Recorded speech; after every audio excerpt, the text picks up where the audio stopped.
രാത്രി തിരുവനന്തപുരത്ത് നിന്ന് കോട്ടയത്തേക്ക് 2 വീലറിൽ യാത്ര ചെയ്തു വരുന്ന വഴിക്ക് വണ്ടി ഒന്ന് സ്കിഡായി.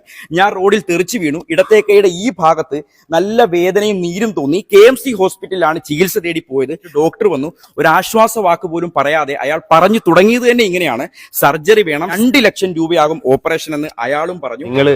നിങ്ങൾ ഇട്ടേക്കുന്ന പോസ്റ്റ് പിൻവലിച്ച് പരസ്യമായിട്ട് നിങ്ങൾ ഉപയോഗിച്ചേക്കുന്ന സോഷ്യൽ മീഡിയ പ്ലാറ്റ്ഫോമുകളിലൂടെ നിങ്ങൾ ക്ഷമാപണം നടത്തും. പ്രശസ്ത ഇൻഫ്ലുവൻസറും ന്യൂസ് അവതാരകനുമായിട്ടുള്ള RJ അന്തു അഥവാ ഷിഹാസ്, പുള്ളിക്കാരൻ തന്നെ ഇൻസ്റ്റാഗ്രാമിൽ അപ്ലോഡ് ചെയ്തൊരു വീഡിയോ ഇപ്പൊ വൻ രീതിയിൽ വൈറലായി മാറിക്കൊണ്ടിരിക്കുകയാണ്. അതുപോലെ തന്നെ ആ വീഡിയോ ഇപ്പൊ വൻ വിവാദവുമായി മാറിക്കൊണ്ടിരിക്കുകയാണ്. എന്താണെന്നല്ലേ, നമുക്ക് അതിലേക്ക് വരാം. അതിനു മുമ്പ് RJ അന്തു ആരാണെന്നുള്ളത് എല്ലാവർക്കും അറിയാമല്ലോ. ഈ സോഷ്യൽ റെലവെന്റ് ആയിട്ടുള്ള കാര്യങ്ങളെ കുറിച്ചൊക്കെ ഇൻസ്റ്റാഗ്രാമിൽ സംസാരിച്ച് അത്യാവശ്യം ജനശ്രദ്ധ പിടിച്ചു പറ്റിയൊരു ഇൻഫ്ലുവൻസർ ആയിരുന്നു ഇദ്ദേഹം. പിന്നീട് ഏഷ്യാനെറ്റിൽ ന്യൂസ് റീഡർ ആയിട്ട് ജോലി ലഭിക്കുകയും അതിനുശേഷം ഇപ്പൊ ഏഷ്യാനെറ്റിൽ നിന്നും രാജിവെച്ച് ഇപ്പൊ ആശാൻ റിപ്പോർട്ടർ TVയിലേക്ക് ചേക്കേറിയിട്ടുണ്ട്, അതും അസിസ്റ്റന്റ് ന്യൂസ് എഡിറ്റർ ആയിട്ട്. ഇതാണ് ഇപ്പൊ RJ അന്തുവിന്റെ ബാക്ക്ഗ്രൗണ്ട് എന്ന് പറയുന്നത്. ഇനി അന്തു തന്റെ ഇൻസ്റ്റാഗ്രാമിൽ പങ്കുവെച്ച വീഡിയോനെ കുറിച്ച് നമുക്ക് സംസാരിക്കാം. ഇതുവരെ നിലവിൽ 4 മില്യൺ ആളുകളാണ് ആ വീഡിയോ കണ്ടിട്ടുള്ളത്. ആ വീഡിയോ മറ്റൊന്നുമല്ല, ഈ പറയുന്ന RJ അന്തുവിന് കുറച്ച് ദിവസങ്ങൾക്ക് മുമ്പ് ഒരു ആക്സിഡന്റ് സംഭവിക്കുകയുണ്ടായി. ആ ആക്സിഡന്റിൽ പുള്ളിക്കാരന് കൈക്ക് നല്ലോണം പരിക്കേറ്റു. അങ്ങനെ പരിക്കേറ്റതിന്റെ അടിസ്ഥാനത്തിൽ പുള്ളിക്കാരൻ എന്താക്കി, KMC ഹോസ്പിറ്റലിൽ അഡ്മിറ്റ് ആയി. അങ്ങനെ അഡ്മിറ്റ് ആയി വേണ്ട പ്രൊസീജിയേഴ്സ് എല്ലാം ചെയ്തു. എക്സ്റേ എടുത്തു, CT എടുത്തു, മറ്റു പല ഫസ്റ്റ് എയ്ഡ് പരിപാടികളൊക്കെ ചെയ്തു. അങ്ങനെ ഇതെല്ലാം കഴിഞ്ഞതിന് ശേഷം KMCയിൽ ഒരു ഡോക്ടർ ഈ പറയുന്ന RJ അന്തുവിനോട് ഒരു കാര്യം നിർദ്ദേശിക്കുകയാണ്. എന്താണത്? കൈക്ക് കാര്യമായിട്ട് ഇഞ്ചറി ഉണ്ട്, അത് മാറണമെങ്കിൽ ഒരു സർജറി ചെയ്യണമെന്നുള്ളത്. ഇത് കേട്ടപ്പോൾ അന്തുവിന് എന്തോ ഒരു വശപ്പശക്ക് തോന്നി. പുള്ളിക്കാരൻ അവിടുന്ന് ഡിസ്ചാർജ് വാങ്ങി ഇറങ്ങി നേരെ വേറൊരു ഡോക്ടറെ പോയി കണ്ടു. അങ്ങനെ ഒരാളെ മാത്രമല്ല 2 ആളെ പോയി അന്തു കണ്ടു. അങ്ങനെ ഈ 2 ഡോക്ടേഴ്സും അന്തുവിനോട് ഒരേപോലെ ഒരു കാര്യം പറഞ്ഞു: ഇവിടെ സർജറി ചെയ്യേണ്ട ആവശ്യമൊന്നുമില്ല, കുറച്ചു കാലം ബാൻഡേജ് ഇട്ട് റെസ്റ്റ് എടുത്ത് കഴിഞ്ഞാണെങ്കിൽ ഈ ഇഞ്ചറിങ്ങി മാറിക്കോളും എന്നുള്ളത്. ഇത് കേട്ട് വിശ്വസിച്ച് അന്തു എന്താക്കി, നേരെ KMCക്കാർക്കെതിരെ ഒരു വീഡിയോ ആയിട്ട് ഇൻസ്റ്റാഗ്രാമിൽ രംഗത്ത് വന്നു. നമുക്ക് എന്തായാലും അന്തു ചെയ്ത ആ വീഡിയോ ഒന്ന് കണ്ടോക്കാം. ഇതൊരു റിക്വസ്റ്റ് ആണ്, എല്ലാവരും ഈ വീഡിയോ മുഴുവനായും കാണണം. കഴിയുമെങ്കിൽ നിങ്ങൾ ഷെയർ ചെയ്യണം. ചെങ്ങന്നൂരിലെ KMC ഹോസ്പിറ്റൽ അഥവാ KM ചെറിയാൻ ആശുപത്രി എന്ന കൊള്ള സങ്കേതത്തെ കുറിച്ചാണ് ഈ വീഡിയോ. കഴിഞ്ഞ ദിവസം രാത്രി തിരുവനന്തപുരത്ത് നിന്ന് കോട്ടയത്തേക്ക് 2 വീലറിൽ യാത്ര ചെയ്തു വരുന്ന വഴിക്ക് വണ്ടി ഒന്ന് സ്കിഡായി. ഞാൻ റോഡിൽ തെറിച്ചു വീണു. ഇടത്തേക്കയുടെ ഈ ഭാഗത്ത് നല്ല വേദനയും നീരും തോന്നി. KMC ഹോസ്പിറ്റലിലാണ് ചികിത്സ തേടി പോയത്. ആദ്യം എക്സ്റേ എടുത്തു, പിന്നെ അവർ CT സ്കാൻ എടുപ്പിച്ചു. കുറച്ച് കഴിഞ്ഞൊരു ഡോക്ടർ വന്നു. ഒരു ആശ്വാസ വാക്ക് പോലും പറയാതെ അയാൾ പറഞ്ഞു തുടങ്ങിയത് തന്നെ ഇങ്ങനെയാണ്: സർജറി വേണം, സീരിയസ് ഇഞ്ചുറിയാണ്, ഇന്ന് അഡ്മിറ്റ് ആവണം, നാളെ രാവിലെ ഓപ്പറേഷൻ, പിന്നീട് 6 ആഴ്ച കയ്യിൽ പ്ലാസ്റ്റർ ഇടണം. ശരിക്കും ഞെട്ടിപ്പോയി. എന്റെ കൂടെ ഉണ്ടായിരുന്നത് അനിയൻ ഫസലാണ്. അവനോട് സർജറി എക്സ്പെൻസിന്റെ കാര്യം സംസാരിക്കാൻ ഡ്യൂട്ടി മാനേജറെ കാണാൻ പറഞ്ഞു. ഒരു മനസാക്ഷിയുമില്ലാതെ 2 ലക്ഷം രൂപയാകും ഓപ്പറേഷൻ എന്ന് അയാളും പറഞ്ഞു. എത്രയും വേഗം ഞങ്ങൾ അവിടെ നിന്ന് ഇറങ്ങി രക്ഷപ്പെട്ടു. 5885 രൂപ അവർ ബില്ലടപ്പിച്ചു. പിന്നീട് സീനിയർ ഓർത്തോ സ്പെഷ്യലിസ്റ്റ് ഡോക്ടർമാരായ ഹരിദാസ് സാറിനെയും നസീർ സാറിനെയും ഞങ്ങൾ പോയി കണ്ടു. ഒപ്പീനിയൻ എടുത്തു. ഒരു ചെറിയ സ്ക്രാച്ച് ഉണ്ട്, 3 ആഴ്ച ബാൻഡേജ് കയ്യിൽ ചുറ്റുക, എല്ലാം ശരിയാകും, വേറെ ഒന്നും പേടിക്കാനില്ല എന്നാണ് അവർ പറഞ്ഞത്. ഈ KMC ഹോസ്പിറ്റലിൽ നിന്ന് സീരിയസ് ഇഞ്ചുറിയാണ്, സർജറി വേണമെന്നൊക്കെ പറഞ്ഞ കാര്യം ഇവരെ അറിയിച്ചപ്പോൾ ഈ 2 ഡോക്ടർമാർ ഞെട്ടിപ്പോയി. ഏറ്റവും വിഷമിപ്പിച്ചത് 35 വയസ്സ് പോലും പ്രായമില്ലാത്ത ഒരു ചെറുപ്പക്കാരൻ ഡോക്ടറാണ് 2 ലക്ഷം രൂപയുടെ തട്ടിപ്പ് സർജറി നാളെ തന്നെ ചെയ്യണമെന്ന് എന്നോട് പറഞ്ഞത്. ഇതാണ് RJ അന്തു KMC ഹോസ്പിറ്റലിനെതിരെ ഉന്നയിച്ച ആരോപണം എന്ന് പറയുന്നത്. കേട്ടെടുത്തോളം വളരെ ഗുരുതരമായിട്ടുള്ള ഒരു ആരോപണം തന്നെയാണ്, അല്ലേ? കാരണം RJ അന്തുവിന്റെ സംസാരത്തിൽ നമുക്ക് മനസ്സിലാക്കാൻ സാധിക്കുന്ന എന്താണ്, വെറും ഒരു ക്രസ്റ്റ് എടുത്താൽ മാറേണ്ട ഒരു ഇഞ്ചറിക്ക് KMCക്കാര് പണം തട്ടാൻ വേണ്ടി സർജറിക്ക് നിർദ്ദേശിച്ചു എന്നാണ് ഈ പറയുന്ന RJ അന്തുവിന്റെ സംസാരം കേട്ടാൽ നമുക്ക് തോന്നുക, അല്ലേ? എനിക്കും ഫസ്റ്റ് അങ്ങനെ തന്നെയാണ് തോന്നിയത്. പക്ഷെ RJ അന്തു ഈ സംസാരിക്കുന്നതിന്റെ അടുക്ക് എക്സ്റേയും CTയും റിപ്പോർട്ടും ഒക്കെ കാണിക്കുന്നുണ്ട്, അല്ലേ? അത് രണ്ടും പരിശോധിച്ച സമയത്ത് എനിക്ക് ചില കാര്യങ്ങൾ മനസ്സിലായി. നമുക്ക് ആദ്യം അതിനെ കുറിച്ച് സംസാരിക്കാം. എന്നിട്ട് ഇവിടെ RJ അന്തു സംസാരിച്ച കാര്യങ്ങൾ ഫെയർ ആണോ അല്ലയോ എന്നുള്ളത് നമുക്ക് ഒന്ന് പരിശോധിക്കാം. ഇവിടെ ആദ്യം RJ അന്തു കാണിച്ച CT റിപ്പോർട്ട് ഞാനൊന്ന് വായിച്ചു തരാം.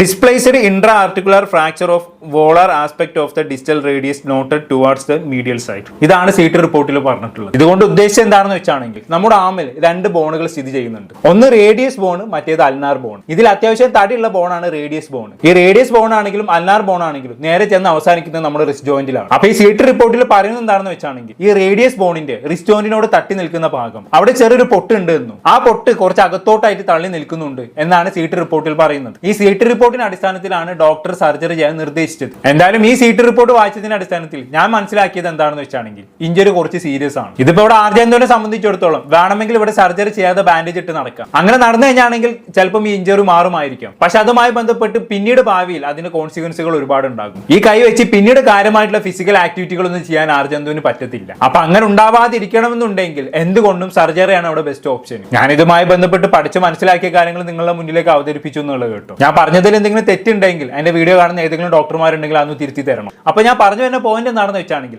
ആർജെ അന്തു കാണിച്ച സീറ്റ് റിപ്പോർട്ട് ശരിയായിട്ടുള്ള സീറ്റ് റിപ്പോർട്ട് ആണെങ്കിൽ ആ ഡോക്ടർ സർജറി നിർദ്ദേശിച്ചതിൽ യാതൊരു തെറ്റുമില്ല എന്നുള്ളതാണ്. ഇവിടെ അന്തുവിനെ സംബന്ധിച്ചിടത്തോളം വെറും 10-30 വയസ്സായിട്ടുള്ളൂ അല്ലേ. അങ്ങനെയുള്ള ഒരാൾക്ക് ഏറ്റവും ബെസ്റ്റ് ട്രീറ്റ്മെന്റ് നൽകുന്നതല്ലേ എന്തുകൊണ്ടും നല്ലത്. എന്തായാലും അന്തുവിന് പറയാനുള്ളത് ബാക്കിയോട് കേട്ടോക്കാം. അയാളുടെ പേരറിയാമെങ്കിലും അതിവിടെ പറയാത്തത് ആ ഹോസ്പിറ്റൽ മാനേജ്മെന്റ് കൊള്ള നടത്താൻ ഏൽപ്പിച്ചിരിക്കുന്ന ഒരു കൂലിക്കാരൻ മാത്രമാണ് അയാളെന്ന് അറിയാവുന്നത് കൊണ്ടാണ്. എത്ര പാവങ്ങളെ ഇവർ ഇതുപോലെ പറ്റിക്കുന്നുണ്ടാവും, എത്ര ശരീരങ്ങൾ ഇതുപോലെ ഒരു കാര്യവുമില്ലാതെ കീറി മുറിക്കുന്നുണ്ടാവും, എത്ര ലക്ഷങ്ങൾ ഇങ്ങനെ കൊള്ള നടത്തുന്നുണ്ടാവും. ചെങ്ങന്നൂരിലെ ഈ KM ചെറിയാൻ ഹോസ്പിറ്റൽ ഒരു ഉദാഹരണം മാത്രമാണ്. കേരളത്തിലെ ഒരുപാട് പ്രൈവറ്റ് ഹോസ്പിറ്റലുകളിൽ മനുഷ്യരുടെ നിസ്സഹായാവസ്ഥ ചൂഷണം ചെയ്ത് കോടികൾ ഇങ്ങനെ തട്ടിപ്പറിക്കുന്നുണ്ട്. നമ്മൾ അറിയാതെ നമ്മുടെ അവയവങ്ങൾ മോഷ്ടിച്ച് വിൽക്കുന്നുണ്ട്. ഗവൺമെന്റ് ആശുപത്രികളിലെ ചികിത്സാ പിഴവ് ചർച്ച ചെയ്യുന്ന പോലെ തന്നെ പ്രൈവറ്റ് ഹോസ്പിറ്റലുകളിൽ നടക്കുന്ന ചികിത്സാ കൊള്ളയും നമ്മൾ ചർച്ച ചെയ്യണം. എല്ലാവരും പ്രതികരിക്കണം, ഗവൺമെന്റ് ഇടപെടണം, ഈ കൊള്ളക്കാരെ പൂട്ടണം. ആരോഗ്യ മേഖലയിൽ പണിയെടുക്കുന്നവരോട് പറയാനുള്ളത്, എന്തെങ്കിലും പ്രതീക്ഷ ബാക്കിയുണ്ടെങ്കിൽ മനുഷ്യന്റെ ജീവൻ രക്ഷിക്കുന്ന മനുഷ്യർക്കിടയിലെ ദൈവങ്ങളെ പോലെയാണ് നിങ്ങളെ ഞങ്ങൾ കാണുന്നത്. കയ്യിൽ കിട്ടുന്ന മനുഷ്യരെ കച്ചവടക്കണ്ണോടെ മാത്രം കണ്ട് അവരെ ഓപ്പറേഷൻ ടേബിളിൽ എത്തിച്ച് വെട്ടിക്കീറി പണമുണ്ടാക്കുന്ന മനസാക്ഷിയില്ലാത്ത നാണം കെട്ട കാലന്റെ പണി നിങ്ങൾ ചെയ്യരുത്. ഇനി ഒരാളും നിവൃത്തിയുണ്ടെങ്കിൽ ചെങ്ങന്നൂരിലെ KM ചെറിയാൻ ഹോസ്പിറ്റലിൽ പോവരുത്. നിങ്ങൾക്ക് മാത്രം മനസ്സിലാവുന്ന ഈ മെഡിക്കൽ ടേംസ് വെച്ച് മറുപടി പറഞ്ഞാലും നിങ്ങൾ കേസ് കൊടുത്താലും അതെനിക്കൊരു പ്രശ്നമല്ല, ഞാനത് നേരിട്ടോളാം. ഞാൻ പറഞ്ഞത് അത്രയും എന്റെ അനുഭവങ്ങളാണ്, 100% സത്യമാണ്. കൊള്ള നടത്തുന്ന പ്രൈവറ്റ് ഹോസ്പിറ്റലുകളും നിങ്ങളുടെ അനുഭവങ്ങളും കമന്റ് ചെയ്യുക. മനുഷ്യർക്കിടയിൽ ഈ കൊള്ളക്കാരെ പൂട്ടാൻ കഴിയുന്നതുപോലെ നമുക്ക് ഒരുമിച്ച് നിൽക്കാം. ഓക്കെ, ഈ പറയുന്ന KMC ഹോസ്പിറ്റലിന്റെ ഡിഗ്നിറ്റിയെ പോലും തകർത്ത് കളയുന്ന കാര്യങ്ങളാണ് ഇവിടെ ആർജെ അന്തു പറഞ്ഞു വെക്കുന്നത് അല്ലേ. പ്രത്യേകിച്ച് ആ ഹോസ്പിറ്റലിലെ കള്ള സങ്കേതം എന്നും തന്നെ ചികിത്സിക്കാൻ വന്ന ഡോക്ടറിനെ ആ കള്ള സങ്കേതത്തിലെ കൂലിക്കാരൻ എന്നുമൊക്കെയാണ് ഇവിടെ ആർജെ അന്തു വിശേഷിപ്പിക്കുന്നത് അല്ലേ. ഇതൊക്കെ വളരെ ഗുരുതരമായിട്ടുള്ള കാര്യമാണ്. ഇതിന് കോൺസിക്വൻസുകൾ എന്ത് തന്നെയായാലും ആർജെ അന്തു നേരിടേണ്ടി വരും. കാരണം ഞാൻ മനസ്സിലാക്കിയെടുത്തോളം ഒരു ഡോക്ടറെ സംബന്ധിച്ചിടത്തോളം തന്റെ അടുത്തേക്ക് വരുന്ന പേഷ്യൻസിന് ഇത്തരത്തിലുള്ള ട്രീറ്റ്മെന്റ് നൽകണമെന്നുള്ളത് ആ ഡോക്ടറുടെ താല്പര്യമാണ്. ചില ഡോക്ടർമാരെ സംബന്ധിച്ചിടത്തോളം അവർ പണം കിട്ടാൻ വേണ്ടി ഒരു രോഗി തന്റെ അടുത്തേക്ക് വരുമ്പോഴേക്കും ഒന്ന് പറഞ്ഞ് രണ്ടാമത്തേതിന് സർജറിക്ക് നിർദ്ദേശിക്കാറുണ്ട്. അത്തരത്തിലുള്ള എത്രയോ ഡോക്ടർമാരെ എനിക്ക് പേഴ്സണലി അറിയാം. പക്ഷെ തൽക്കാലം ഒരു പ്രശ്നം ഉണ്ടാക്കാൻ ഞാൻ അവരുടെ പേരുകളൊന്നും പറയുന്നില്ല. ഒരു ഉദാഹരണം പറയുകയാണെങ്കിൽ നമുക്ക് ഈ ഊരവേദനയൊക്കെ വരുന്ന സമയത്ത് നമ്മൾ ചില ഡോക്ടർമാരെ പോയി കാണുമ്പോൾ അവർ ആദ്യം തന്നെ നമ്മളോട് സർജറി നിർദ്ദേശിക്കാറുണ്ട് അല്ലെ. അങ്ങനെ ആ രീതിയിൽ പണം പെയ്യുന്ന പല ഡോക്ടർമാരെയും എനിക്കറിയാം. കാരണം ഞാൻ സ്കാനിംഗ് ഫീൽഡിൽ കുറെ കാലം വർക്ക് ചെയ്തതാണ്. ഈ ഒട്ടുമിക്ക ആളുകൾക്കും ഊരവേദന വരുന്നത് എങ്ങനെയായിരിക്കും അറിയോ? അവരുടെ ഡിസ്കിന് കംപ്ലൈന്റ് വരുമ്പോഴാണ്. ഈ ഊരിന്റെ ഭാഗത്ത് കുറെ ഡിസ്കുകൾ ഉണ്ട്. ആ ഡിസ്കിൽ ഏതെങ്കിലും ഒന്നിന്റെ സ്ഥാനം തെറ്റുമ്പോഴാണ് ഒട്ടുമിക്ക ആളുകൾക്കും ഊരവേദന വരുന്നത്. അത് നമുക്ക് സ്കാനിങ് ചെയ്ത് കഴിഞ്ഞാണെങ്കിൽ മനസ്സിലാകും. അപ്പൊ ഈ ഡിസ്ക് തെറ്റിയിട്ടാണ് ഊരവേദന വന്നതെങ്കിൽ അവിടെ നമ്മൾ മനസ്സിലാക്കേണ്ട കാര്യം എന്താണെന്ന് വെച്ചാൽ ഒരിക്കലും നമുക്ക് സ്ഥാനം തെറ്റിയ ഡിസ്കിനെ പഴയ സ്ഥാനത്തേക്ക് കൊണ്ടുവരാൻ പറ്റത്തില്ല. വളരെ റെയർ ആയിട്ടേ പറ്റത്തുള്ളൂ. അത്തരം കേസുകളിൽ നമുക്ക് ആകെ ചെയ്യാൻ പറ്റുന്ന പരിപാടി എന്താണ്? ഇതിന് മൂലം ഉണ്ടാകുന്ന വേദന ശമിപ്പിക്കുക എന്നുള്ളതാണ്. അപ്പൊ അങ്ങനെ വരുമ്പോൾ ഈ ഊരവേദനയായിട്ട് നമ്മൾ പല ഡോക്ടർമാരെ സമീപിക്കുമ്പോൾ ഈ ഡോക്ടർമാർ ചെയ്യണം എന്താണ്? വേദന ശമിപ്പിക്കാനുള്ള കുറച്ച് മരുന്നുകൾ എഴുതി തരും. അത് കഴിച്ചു കഴിഞ്ഞാണെങ്കിൽ നമുക്ക് കുറച്ച് കാലത്തേക്ക് ഇതുമായി ബന്ധപ്പെട്ടുള്ള ബുദ്ധിമുട്ടുകളൊന്നും ഉണ്ടാവില്ല. നമുക്ക് പഴയ പോലെ ഫിസിക്കൽ ആക്ടിവിറ്റികളൊക്കെ ചെയ്യാൻ പറ്റും. എന്നാൽ കുറെ കഴിഞ്ഞാലോ ഈ വേദന വീണ്ടും തിരിച്ചു വരും. അന്നേരം നമ്മൾ വീണ്ടും ഡോക്ടറെ കാണുക, അത് അവരുടെ ഗുളികകൾ കഴിക്കുക, വേദന ശമിക്കുക, വീണ്ടും കുറച്ചു കാലം നമ്മൾ പഴയ പോലെ മുന്നോട്ട് പോവുക. ഇതിങ്ങനെ മരിക്കുന്നവരെ മുന്നോട്ട് പോകാൻ നമുക്ക് നിവൃത്തിയുള്ളൂ. എന്നാൽ വേറെ ചില ഡോക്ടർമാർ ചെയ്യുന്ന പരിപാടി എന്താണ്? പേഷ്യന്റിന് ഊരവേദനയാണ്, ഡിസ്കിന്റെ കംപ്ലൈന്റ് ആണെന്ന് അറിയുമ്പോഴേക്കും നേരെ അങ്ങ് സർജറിക്ക് വിടും. നല്ല തുക ആയിരിക്കും അവരതിന് ഫീസായിട്ട് വാങ്ങിക്കുക. ഈ പേഷ്യന്റിനെ സംബന്ധിച്ചിടത്തോളം അവർക്ക് ഇതിനെ കുറിച്ച് ഒന്നും അറിയത്തില്ലല്ലോ. ഇവർ ചോദിക്കുന്ന പൈസ അങ്ങ് എണ്ണി കൊടുക്കും. എന്നിട്ട് സർജറി ചെയ്തിട്ട് പേഷ്യന്റിന്റെ അവസ്ഥ അങ്ങ് പരിതാപകരാക്കി വിട്ടു. അതുവരെ നടന്നു വന്ന പേഷ്യന്റ് പിന്നീട് സ്ട്രെച്ചറിലായിരിക്കും പോവുക. ആ ലെവലിലേക്ക് ഇവർ സർജറി ചെയ്ത് കൊളാക്കി വിട്ടു. അപ്പൊ ഞാൻ പറഞ്ഞു വരുന്നത് ഇങ്ങനെ പേഷ്യന്റിനെ പിഴിഞ്ഞ് പണം ഉണ്ടാക്കിയെടുക്കുന്ന എത്രയോ ഡോക്ടർമാർ ഈ മെഡിക്കൽ ഫീൽഡിലുണ്ട്. എന്നാൽ അതുപോലെ തന്നെ ജെനുവിൻലി ട്രീറ്റ് ചെയ്യുന്ന എത്രയോ ഡോക്ടർമാരും ഈ മെഡിക്കൽ ഫീൽഡിലുണ്ട്. പക്ഷെ ഇവിടെ ആർജെ അന്തുവിന്റെ കേസിലേക്ക് വരുന്ന സമയത്ത് ഇവിടെ ഡോക്ടർ സർജറിക്ക് നിർദ്ദേശിച്ചതിൽ എനിക്ക് പ്രത്യേകിച്ച് തെറ്റൊന്നും തോന്നിയിട്ടില്ല.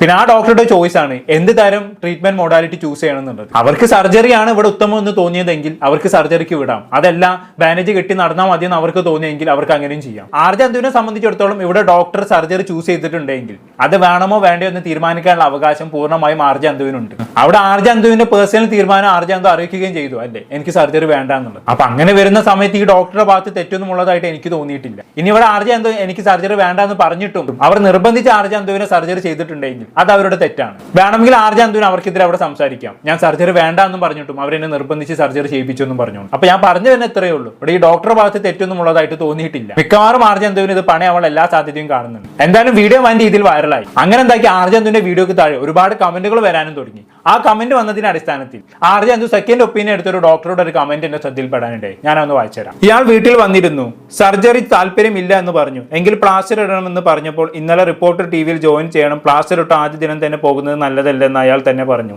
എങ്കിൽ ജോയിൻ ചെയ്തതിന് ശേഷം ഹോസ്പിറ്റലിൽ വന്ന് പ്ലാസ്റ്റർ ഇടാമെന്നും തൽക്കാലം ബാൻഡേജ് ഇടുന്നതെന്നും പറഞ്ഞു.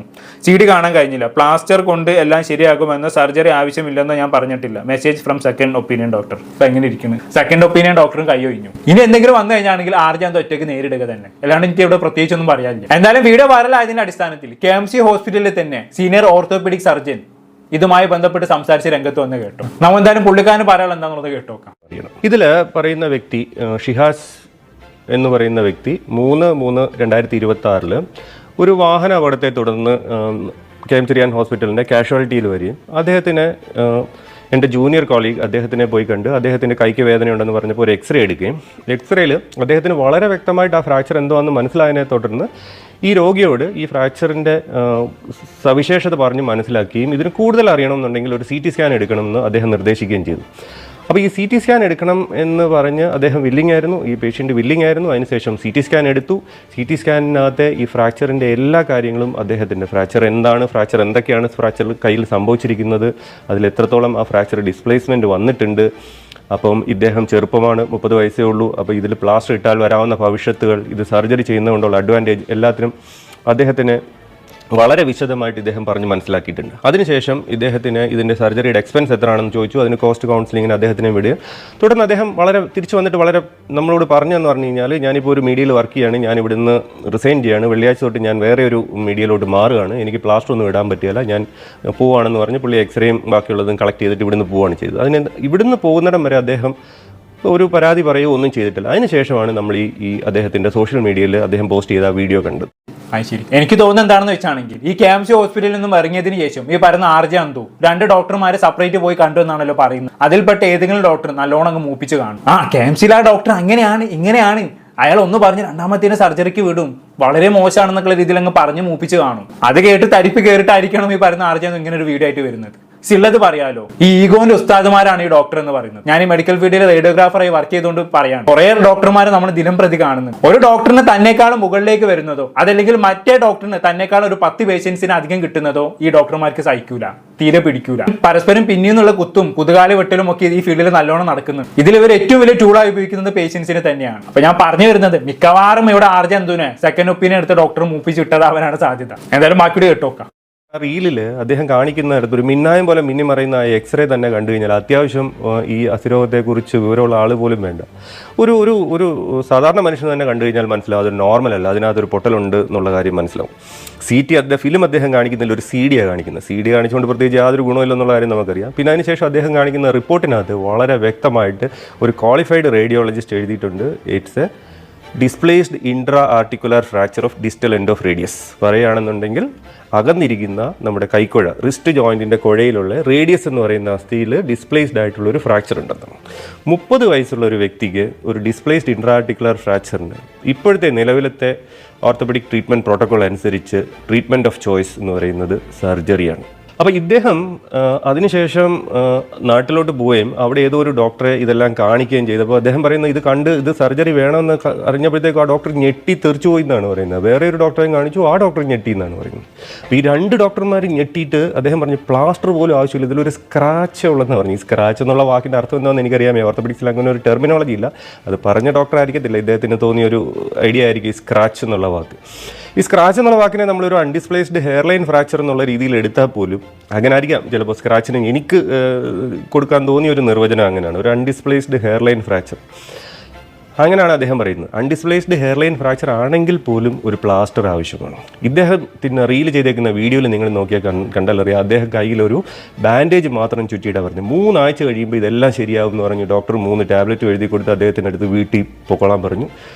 അദ്ദേഹം ഈ എക്സ്റേ വേറെ ഒരു ഡോക്ടറെ കാണിച്ചു, പുള്ളി ഞെട്ടിയെന്നാണ് പറയുന്നത്. ഞെട്ടിയിട്ട് പിന്നെ ബാക്കിയുള്ള കാര്യം പറഞ്ഞിട്ടില്ല, പുള്ളി ഞെട്ടി എന്നുള്ള കാര്യം ഉറപ്പാണെന്നാണ് പുള്ളി പറഞ്ഞത്. അപ്പോൾ ഈ അദ്ദേഹത്തിൻ്റെ റീല് കണ്ട് അല്ലെങ്കിൽ അദ്ദേഹത്തിൻ്റെ റീല് കണ്ട് ഞെട്ടി പ്രതികരിച്ച ജനങ്ങളോടും അദ്ദേഹത്തിൻ്റെ എക്സ്റേ കണ്ട് ഞെട്ടിയ ഡോക്ടർമാരോടും പിന്നെ പൊതുവായിട്ടുള്ളൊരു വിവരത്തിനും വേണ്ടി ഞാൻ കുറച്ച് കാര്യങ്ങൾ പറഞ്ഞ് മനസ്സിലാക്കി തരാം.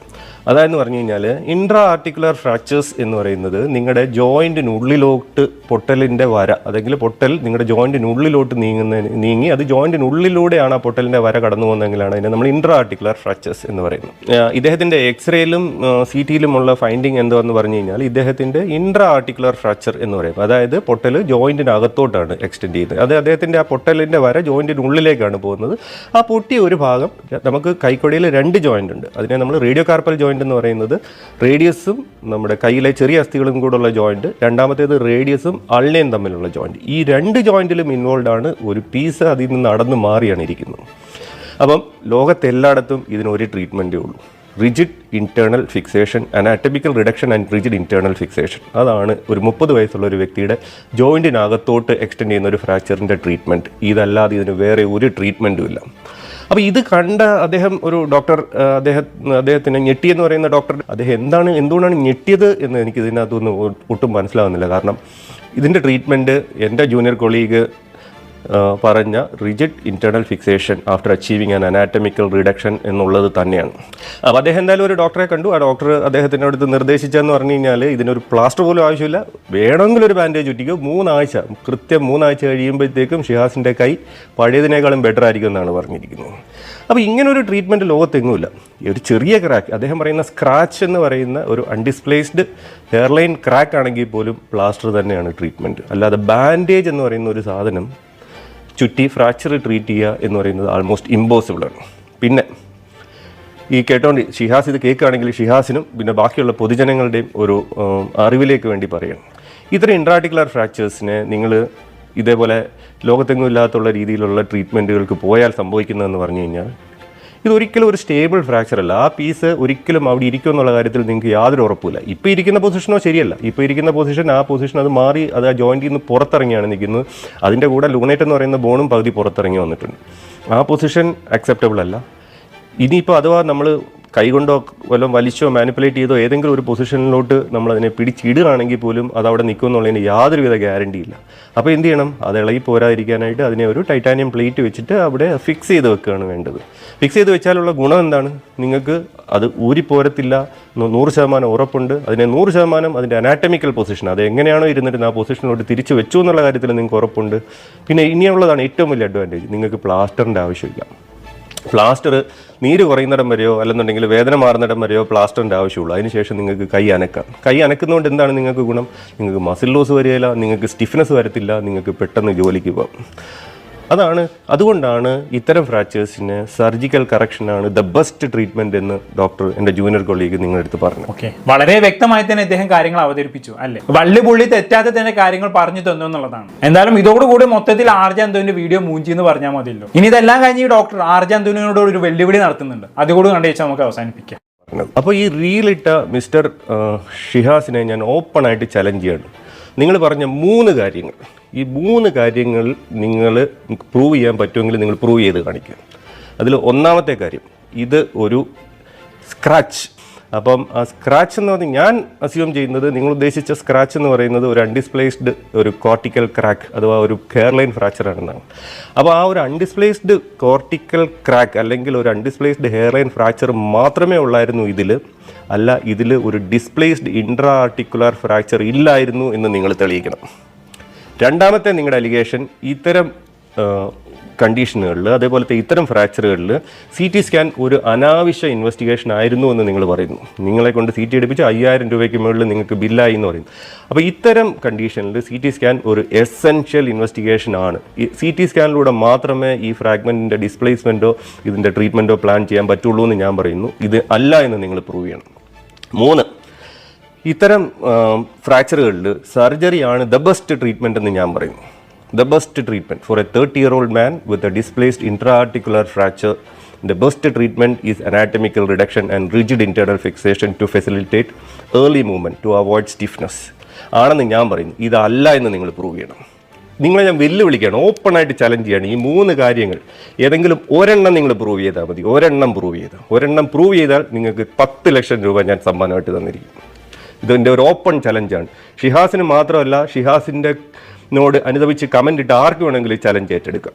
അപ്പോൾ നിങ്ങൾക്ക് ഈ 3 കാര്യങ്ങളിൽ ഒന്നും പ്രൂവ് ചെയ്യാൻ നിങ്ങൾക്ക് ഞാൻ 4 ദിവസത്തെ സമയം തരാം. ഇതിലേതെങ്കിലും ഒന്ന് പ്രൂവ് ചെയ്യാൻ പറ്റുന്നില്ല എന്നുണ്ടെങ്കിൽ നിങ്ങൾ ഇട്ടേക്കുന്ന പോസ്റ്റ് പിൻവലിച്ച് പരസ്യമായിട്ട് നിങ്ങൾ ഉപയോഗിച്ചേക്കുന്ന സോഷ്യൽ മീഡിയ പ്ലാറ്റ്ഫോമുകളിലൂടെ നിങ്ങൾ ക്ഷമാപണം നടത്തണം. അല്ലെന്നുണ്ടെങ്കിൽ നിങ്ങൾക്കെതിരെ മാനനഷ്ടത്തിന് നിയമ നടപടികൾ സ്വീകരിക്കാൻ ഞങ്ങൾ നിർബന്ധിതരായിരിക്കും. ഓക്കെ, അപ്പൊ അങ്ങനെയൊക്കെയാണ് കാര്യങ്ങൾ. എന്തായാലും വീഡിയോ ചെയ്യുന്ന സമയത്ത് എനിക്കെതിരെ ഹോസ്പിറ്റലിൽ ഒരു കേസ് കൊടുത്താലും ഞാനത് നേരിട്ടോളാം എന്നല്ല ആർജി എന്ത് പറഞ്ഞത്. ഇപ്പൊ കേസ് നേരിടുക തന്നെ, വേറെ ഇപ്പൊ എന്ത് പറയാനാണ് അല്ലേ. എന്തായാലും ഒരു ഹോസ്പിറ്റലിനെതിരെ ഇത്രയും വലിയ അലിഗേഷനും ഒക്കെ ആയി വരുന്ന സമയത്ത് കുറച്ചുകൂടെ ഒന്ന് പഠിച്ചിട്ട് കാര്യങ്ങൾ പറയാമായിരുന്നു. ഇതിപ്പോ ആകെ കഴിഞ്ഞു പോയ അവസ്ഥ ആയല്ലോ അല്ലേ. എന്തായാലും നിങ്ങൾക്ക് കാര്യങ്ങൾ മനസ്സിലായി കാണുമെന്ന് വിചാരിക്കുന്നു. എന്താണ് നിങ്ങൾക്ക് തോന്നുന്നത് താഴെ കമന്റ് ബോക്സിൽ രേഖപ്പെടുത്തുമല്ലോ. അടുത്തൊരു ടോപ്പിക്കുമായി വീണ്ടും കാണാം.